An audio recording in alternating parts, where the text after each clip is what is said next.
कहानी का शीर्षक है समय। मम्मी, आप समझती क्यों नहीं? वहाँ ससुराल में मेरा गुजारा नहीं हो पाएगा। जब देखो बात बात में मेरी सासू माँ टोका टाकी करती है।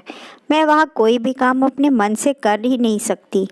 बस मैं अब वहाँ वापस नहीं जाऊंगी। मायके आई वंदना ने रुआसी होते हुए अपनी माँ से कहा। अच्छा, मगर एक बात कहूँ बेटा, जीवन में हमें सामंजस्य तो करना ही होता है।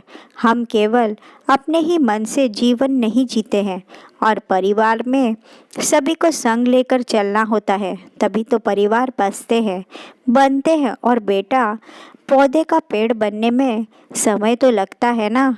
कभी सुना है कि आज पौधा लगाया और 4 दिन में वह पेड़ बन जाए? ओ अच्छा मम्मी, अब आप भी मेरी ही गलती निकालने में लगी है। मुंह बनाते हुए वंदना बोली। नहीं बेटा, मैं तेरी गलती नहीं निकाल रही हूँ, बस तुझे समझा रही हूँ।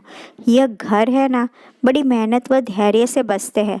टूटने में तो पल भर भी नहीं लगता है। मैं नहीं मानती मम्मी, आप ये सब कुछ मुझे बहलाने को कह रही है। कृष्णा जी अब चुप होकर कुछ सोचने लगी थी।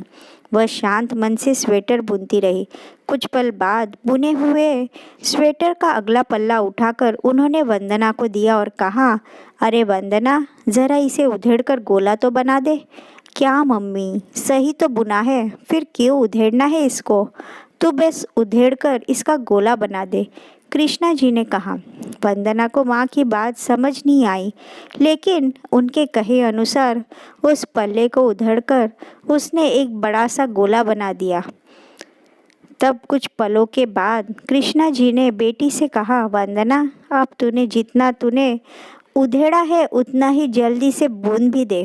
अब वंदना माँ का मुंह देखने लगी और बोली, हैं, इतनी जल्दी? ये तो नामुमकिन है। बेटा, यही तो समझाने की कोशिश कर रही हूँ तुम्हें। घर परिवार को बनाने में समय लगता है। तुम अपने परिवार को समय दो, देखना जल्द ही वहाँ रिच मिच जाओगी, क्योंकि तुम स्वयं ही बताती है कि तुम्हारे लिए दामाद जी, समधी जी और दादी सास सभी तुम्हारी ज़रूरतों का ध्यान रखते हैं। मुस्कुराते हुए माँ ने वंदना के सिर पर हाथ फेरते हुए कहा। तो वंदना कुछ पलों तक माँ को निहारती रही और मुस्कुराते हुए बोली, मम्मी, मैं इन्हें फ़ोन करती हूँ, शाम को मुझे अपने घर जाना है।